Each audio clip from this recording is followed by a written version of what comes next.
Hi loves, welcome back to my channel. If you are new here, my name is Joanna. If you are not, I apologize for being gone for a while, but I am back and I am ready to dive in and show you guys how to get this Barbie pink eyeshadow look. I am obsessed with it. Can't wait to show you guys, so let's just hop into it. Alright, so I've already went ahead and filled my eyebrows in off camera. I like to do my eye makeup before doing my face makeup because if it gets really messy, I could just wipe it right off. I hate when I mess up my face makeup, and when I do, it's never a good makeup day. So instead of taking the risk, I will rather avoid it at all costs. I'm just gonna go in with my Conceal and Perfect Concealer from Milani. After I've started using this concealer, I probably haven't used anything else other than my e.l.f. one as well. But that one is just a little drying. Sometimes it just it creates these bad dry patches, and you don't really want that with your makeup because then it makes you look all crusty. This concealer has been my favorite so far. It has so much coverage. Okay, so now that the brows are all cleaned up, I'm gonna put some tape on my outer corners just to create that really nice sharp line with the eyeshadow. I just think it looks a lot cleaner. It's a personal preference. If you choose not to do it, that is totally fine. So this is the Sephora tape. It's probably like $8 at Sephora, but you can always get Scotch tape from like the dollar store. If you're on a budget, ladies, save a couple dollars and go to the dollar store and get some Scotch tape, put it on the back of your hand, and then take it off before putting it on around the eye area. And I'm gonna take my little mirror. I have to get a bigger one. This one is not doing it for me.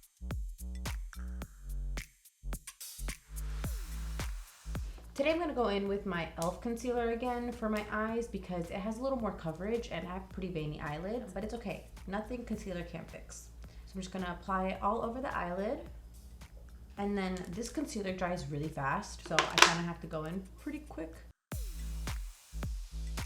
This powder right here, if you don't have it in your makeup collection yet, you need to run to Sephora and grab it because I don't know what Patrick Starr put in this, a secret ingredient that we don't know about yet, but this has made everything so smooth with makeup application. And I kid you not, I'm an oily AF girl, okay? This will literally make your makeup look fresh all day. And I only got the travel size and it's lasted me forever. So if you don't want to get the big size, I know sometimes it can get a little pricey in Sephora or with certain brands, go with the travel size because it'll last you a while and it's easier for you to have in your makeup collection if you're traveling a lot.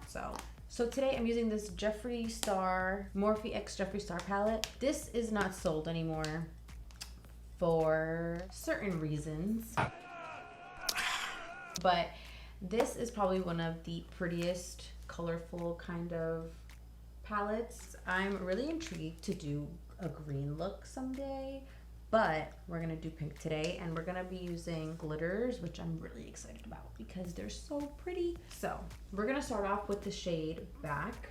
I'm gonna go in and blend that in my crease with a little fluffy brush. That's gonna be our transition shade, so I'm going to only focus it on the crease. All right, so now we're gonna go into the deeper pink shade. It's more of like a hot pink, Barbie pink shade, and it's called Self-Made. It does go a long way, so you have to be very light-handed with it, or honestly, any shade that has a lot of pigment, which is a color, go in with the light hand first, so that if you do have to build it up, you don't have too much to work with where you can't blend it out, and it's like you have to restart your whole look. I'm just gonna go in with this kind of like a flat brush, and instead of going in circular motions, I'm going to pat it in to the outer corner, going halfway into the crease, not going all the way in so you have that gradient effect. So now that I have that shade all nice and placed on the outer corner, I'm gonna go back in with the shade Back, and I'm gonna go in and blend out that harsh line going into the crease with the hot pink. All right, so now that those two shades are all blended out, I'm gonna go in with the shade 2, which is like a light shimmery pink, and I'm just gonna place it on the lid, and I'm just gonna build it up a little bit. It's better to use it on my fingertips just because the warmth kind of amplifies the shimmer on it. And I'm just gonna go back in with that hot pink brush that I used, and I'm just going to blend those harsh lines so that it doesn't look crazy. And then go in with that light pink shade and just blend those lines again. and you have a nice little simple pink look. Listen, thank you. So I'm just gonna go ahead and do the other eye off camera, and I'll be right back. So while doing my other eye off camera, I decided maybe I do want to do a little bit of an eyeliner, but instead of black eyeliner, I'm going to go in with a brown eyeshadow so that it's not so harsh against the pink. So I'm just gonna go in with the shade Hi Dude from the palette, and I'm gonna go in with an angled brush, and I'm just going to ever so slightly go into my lash line and kind of stamp it in there. But I'm gonna start working from the middle of my eyelid and then go outwards. And then I'm just gonna go back in with that hot pink, and then I'm just gonna blend it out. All right, now drum roll please. The best part, you get to take the tape off. Every time you take off the tape, it's so satisfying. You just see that nice crisp line. Oh, it's amazing. Now sometimes you're gonna have some eyeshadow go like on the edges, but you can just clean that up with the makeup wipe. I don't recommend using micellar water for it because I don't know what it is.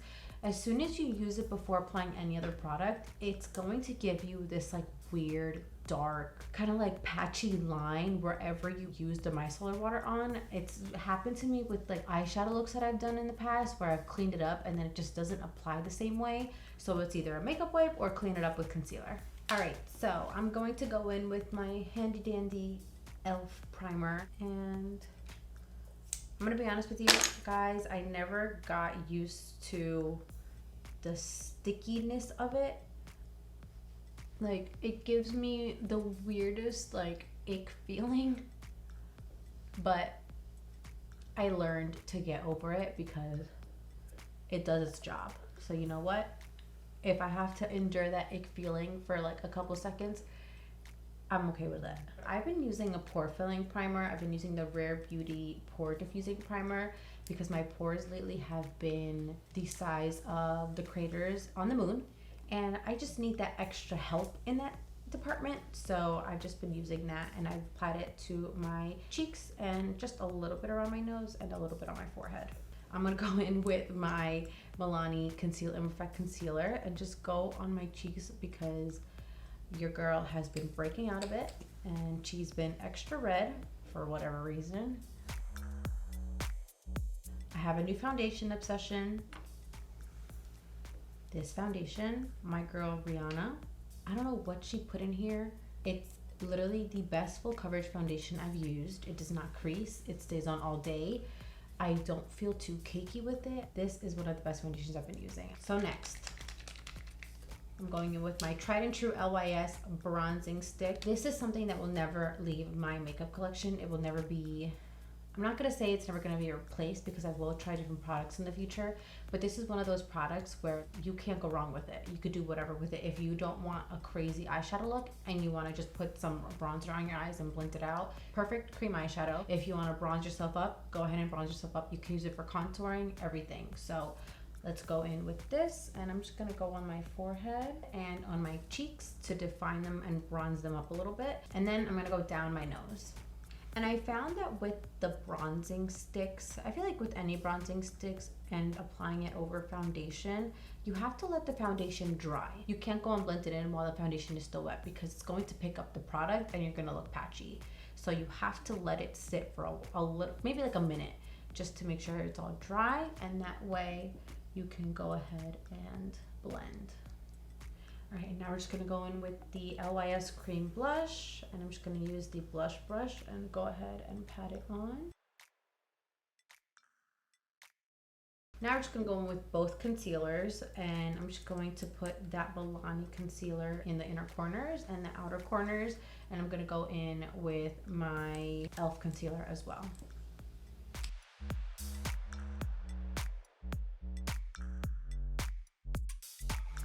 All right, so in order for your under eyes to not crease throughout the day and you want to bake, you have to set before you bake. And let me explain why.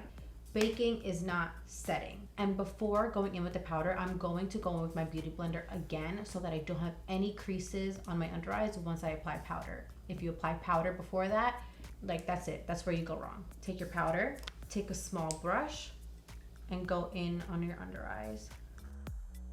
And you can already see the difference on how matte it looks, but if you want to make it last all day, you can go in with a setting powder. This is the one from Huda Beauty in the shade Cupcake, so it's gonna give you that rosy effect if you're into that look. If not, then you can always use a translucent powder. I love this one from One Size. Take a powder puff and you're gonna dip it in there before applying it to your under eyes. Make sure you stamp the loose setting powder on your hand first to get rid of any excess. Now you're just gonna go in and set your makeup, and then you're just gonna let that sit for a minute. Now I'm just gonna go in with my bronzer while I'm baking, and I'm just going to bronze up my skin. All right, so now it's time to brush off the powder, but instead of flicking it off, you're going to wanna brush it into the skin.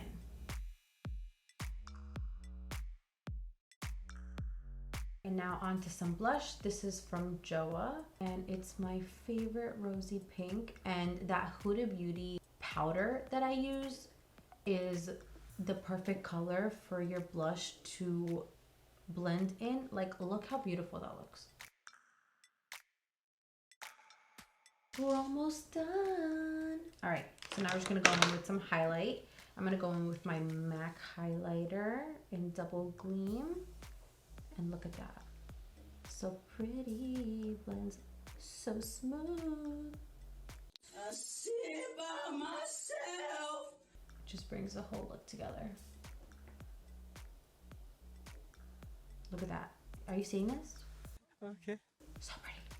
Well, I already took all the hair clips out and I added some lashes off camera and some nude lip gloss. But the very last step, guys, is some setting spray. So I'm gonna go in with the Milani Make It Last.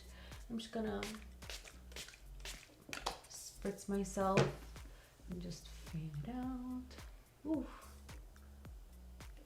All right, you guys, this is it. This is the final look. I'm obsessed with the pink. I feel like it's such a nice pop of color and it suits all eye colors, honestly. This is one of my favorite looks so far, and I'm very happy that I ventured out into color. So that is it. I hope you guys liked today's video. Please let me know what you guys want to see next. Let me know if you want to see different looks, if you want to see something more natural. Just leave it down in the comments and I assure you I will get to it. I hope you liked today's video and I will see you on the next one. Bye.